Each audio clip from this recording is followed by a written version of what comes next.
चाहिए जो हम लोग का लोक सेवा आयोग एग्जाम जो हो रहा है वो बस फेयर हो। अगर आपको लाइफ बर्बाद करना है तो जेपीएससी जेएसएससी को चुन लीजिए, आपका लाइफ स्वतः बर्बाद हो जाएगा। हमारी झारखंड सरकार कहते हैं कि सब कुछ नियम के अनुसार हो रहा है, और वहाँ भी तो मोदी कैबिनेट सरकार ने ये कहा था कि सब कुछ नियम के अनुसार हो रहा है, लेकिन क्या वहाँ स्टूडेंट ने माना था? और अब हमारे जेपीएससी के चेयरमैन एल खंजांगटे ने इस्तीफा लगाया है कि 40 लाख रुपए लेकर जेपीएससी की जो 14वीं सिविल सेवा परीक्षा हुई थी उसकी सीट बेची गई है। मतलब जिस कैंडिडेट ने एग्जाम के टाइम अपने ओएमआर सीट को खाली छोड़ दिया था उन्हें भी अंतिम रिजल्ट में सक्सेस कर दिया गया, यानी कि पास कर दिया गया। दूसरा आता है सरकारी नौकरी। एक किसान के बेटे का सपना होता है, एक मजदूर के बेटे का सपना होता है, एक माँ की उम्मीदें होती है कि और जब झारखंड ऐसा सिस्टम बना पाएगा जहाँ सिलेक्शन के लिए किसी भी स्टूडेंट को डर ना हो, जहाँ हर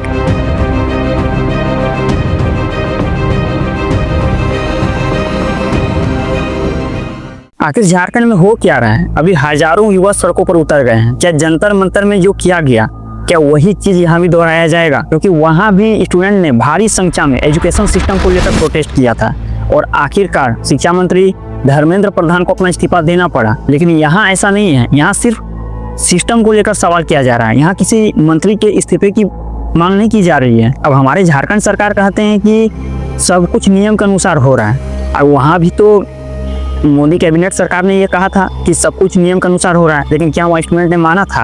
अब हमारे झारखंड सरकार कहते हैं कि सब कुछ नियम के अनुसार हो रहा है, तो फिर स्टूडेंट इतने गुस्से में क्यों हैं? अगर सिलेक्शन प्रोसेस में किसी तरह की कोई गड़बड़ी नहीं है तो फिर बार बार विवाद क्यों हो रहा है? और अभी जेपीएससी के चेयरमैन एल खंजांगटे ने इस्तीफा क्यों दिया?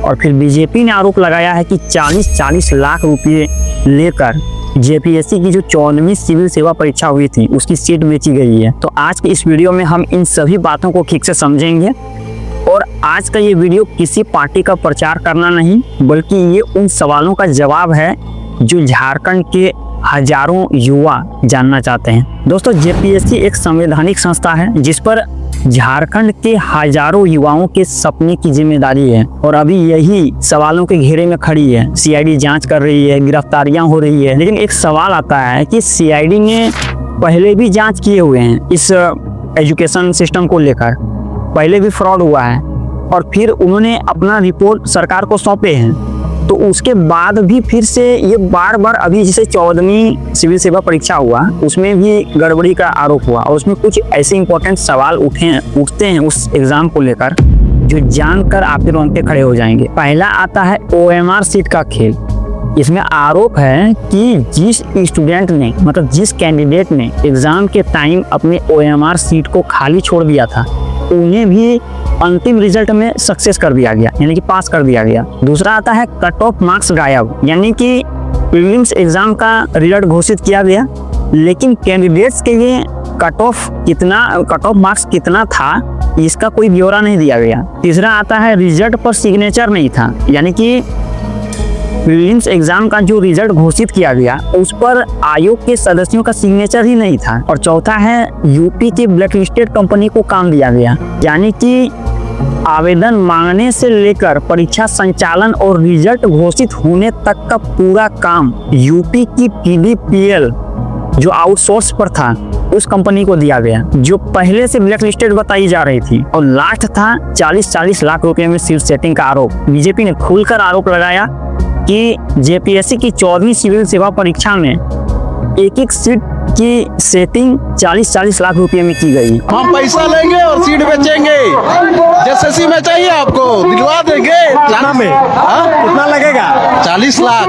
40 लाख। हाँ। अब इन बातों में कितनी सच्चाई है ये जांच के बाद ही पता चलेगा। लेकिन इस प्रोटेस्ट में झारखंड के सभी जिले के कैंडिडेट्स मौजूद हैं, लेकिन उन लोगों ने जितने भी राजनीतिक पार्टी हैं उन लोगों को इस आंदोलन से दूरी बनाए रखने को कहा है, क्योंकि झारखंड के युवाओं को राजनीतिक बयान नहीं भरोसेमंद व्यवस्था चाहिए। क्योंकि यहाँ सरकारी नौकरी सिर्फ एक नौकरी नहीं होती, यहाँ एक सरकारी नौकरी एक किसान के बेटे का सपना होता है, एक मजदूर के बेटे का सपना होता है, एक माँ की उम्मीदें होती है। और जब सिलेक्शन प्रोसेस पर सवाल उठता है तो सिर्फ एक परीक्षा नहीं पूरा भरोसा हिल जाता है। अब यहाँ छात्रों ने जेपीएससी और जेएसएससी की विवादित एग्जाम्स को रद्द कर उन्हें सीबीआई और ईडी के द्वारा जांच करने की मांग उठाई है। अब जेपीएससी के इस एग्जाम में गड़बड़ी के खुलासे के बाद एक नया मोड़ तब आया जब जेपीएससी के चेयरमैन एल थंग्यांगते ने इस्तीफा दे दिया और 14वीं सिविल सेवा परीक्षा सहित 9 लिखित परीक्षाओं को स्थगित कर दिया गया। अब जेपीएससी के चेयरमैन एल थंग्यांगते ने इस्तीफा क्यों दिया और इन एग्जाम्स को स्थगित क्यों कर दिया गया?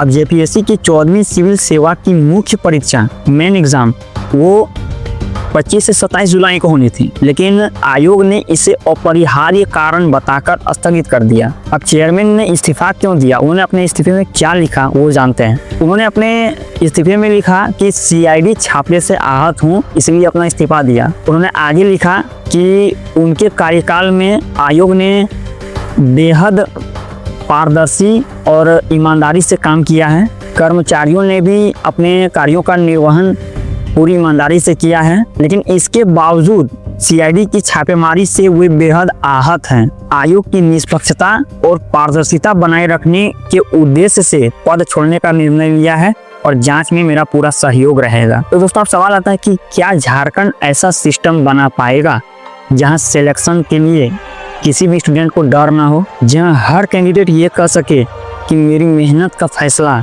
मेरी योग्यता करेगी, मेरी एबिलिटी करेगी, ना कि कोई विवाद। और अगर ये भरोसा वापस नहीं आया तो यह हार किसी सरकार की नहीं पूरे झारखंड की होगी। बहुत बहुत धन्यवाद।